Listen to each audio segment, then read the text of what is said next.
Hello and welcome to the Flourishing Introvert Talks with me, Jo Rawbone.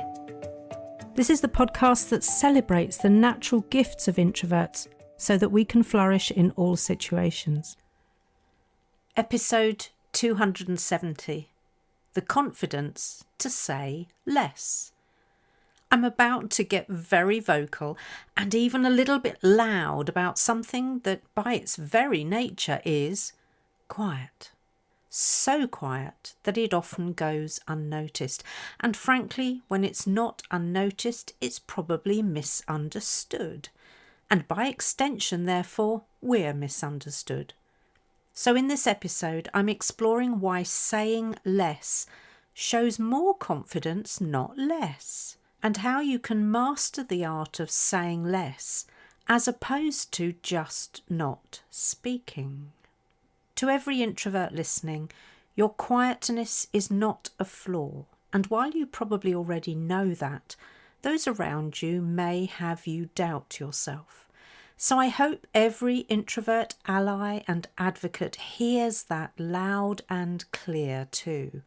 In fact, why not share this episode with those you work with or live with? Because true allies are always keen to be better allies. Silence is not a gap we need to fill. It's a force to be reckoned with when we choose to see it that way, when we see it for what it really is.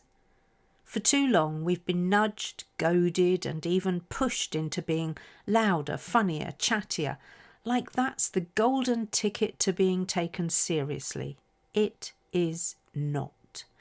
And if you have ever felt like you've had to fake being more extraverted just to survive in meetings, to be accepted in friendships, or to get on in life, you're not alone.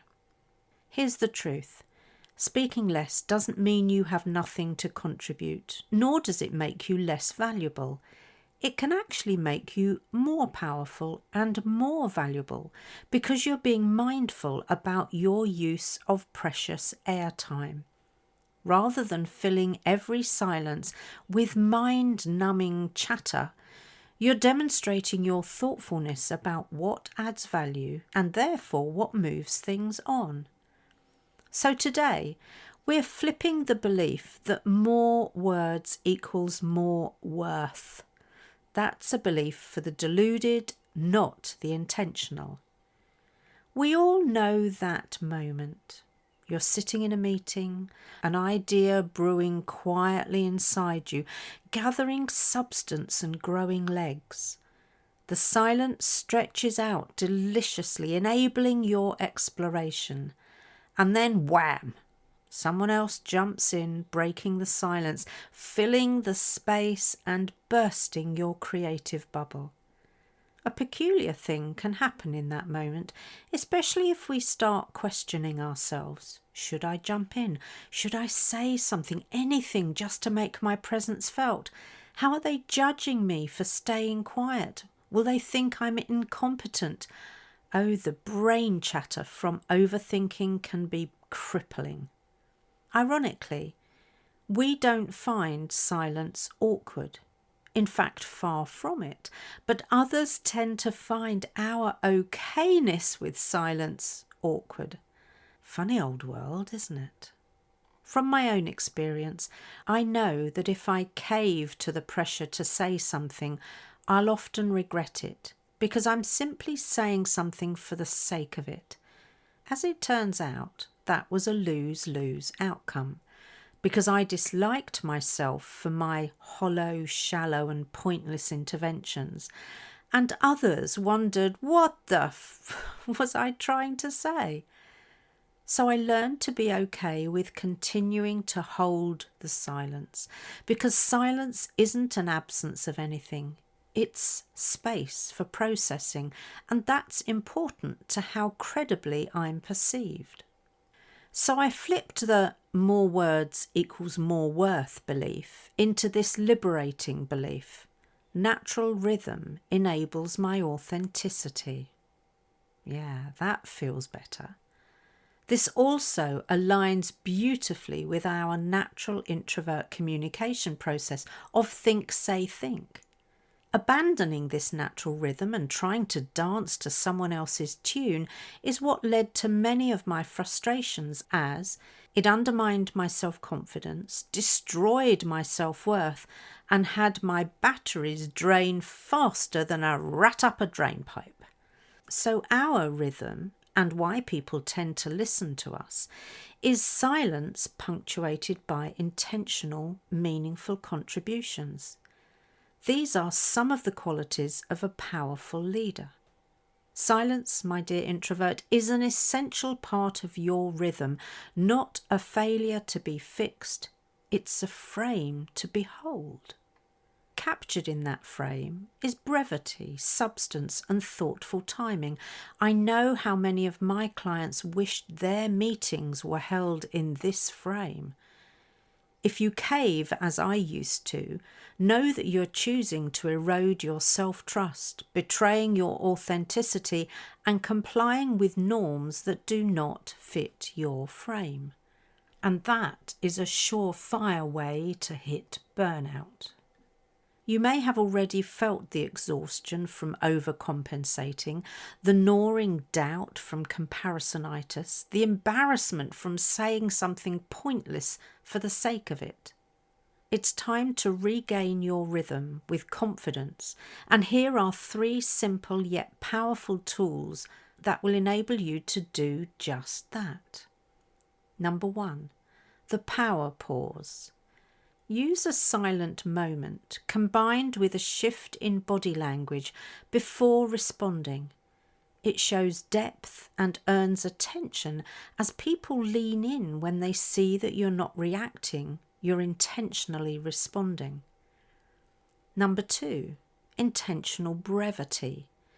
Say less, mean more, land it with impact.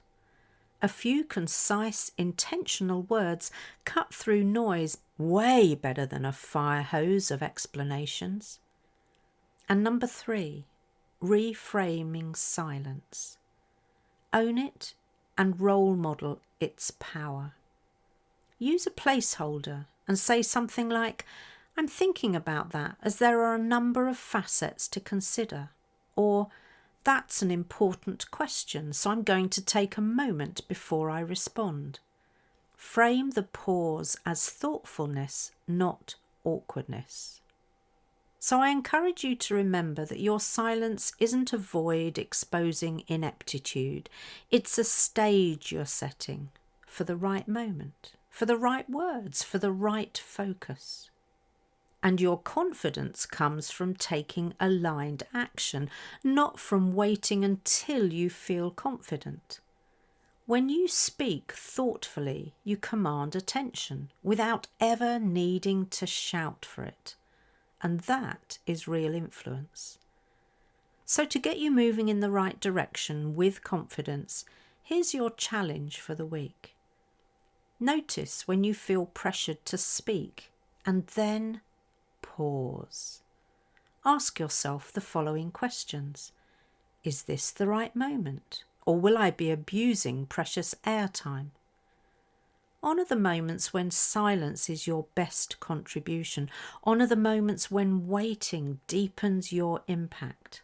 Because rushed words dilute the power of your intervention and erode your personal brand. You know, it's those thoughtful, intentional words that define you and best shape your impact. True respect isn't earned by speaking more. It's earned by speaking well. So thank you for joining me in this reflective space as I shared my views with brevity today. Flourishing isn't about turning up the volume on yourself. It's about dancing to your own true rhythm. Your silence, when used purposefully, is not a void. It's a powerful, undeniable presence. Stand tall in it, trust it, and dance with it.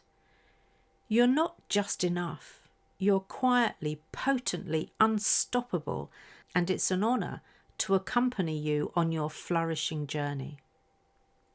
If you enjoyed this episode as much as I did, then please subscribe, rate us and leave a comment, because we know that helps other people find the podcast.